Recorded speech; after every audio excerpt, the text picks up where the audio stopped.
Ja mám jednu takú veľmi dobrú spomínku. V Itálii som sa potkal náhodou, když som byl na alpinistických závodech, se starým pánem, ktorý byl na vyhlásení těch výsledků, sedel tam,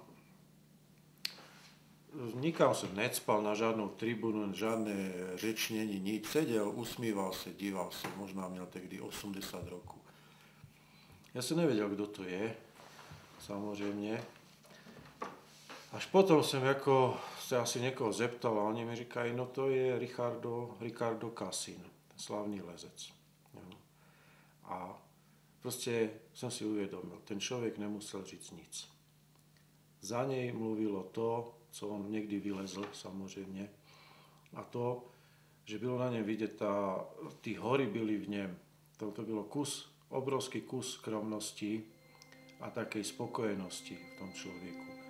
A proste on sa nemusel opiť, on tam nemusel řečniť na tej tribúne. Proste jeho si tí ľudia vážili a brali ho už takého ako staršího pána, samozrejme v 80. letech už ani neleze nejak. A ešte vím, že nejaké túry vylezol.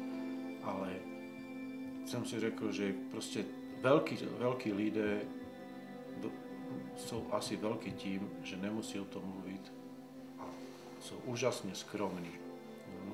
Takže to byl jeden taký moment v mojom živote, kde som si řekl, áno, toto sú tí správni lidé, kteří by měli byť v těch horách, alebo z těch hor přijít. Ano.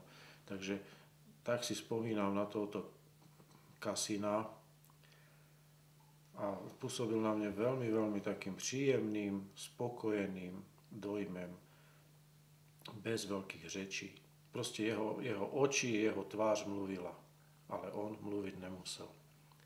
No, takže to je krása možná těch hor přenesená aj do nitra těch lidí. Tak, dneska sa asi moc mluví a menej činy, ako sú za náma. Takže to je aj v tom. Opijeme sa, ale nic nevylezeme. Vylezeš a ešte si sa opil, tak si fantastický. Protože si sa dokázal aj opiť a ešte si dokázal aj vylísť. To si vážim. Áno, potom to berú, samozrejme. Ale ožral si sa a odešiel si dolu dolinou, tak to je ako nula. No, takže asi tak by som řekl k tomuto.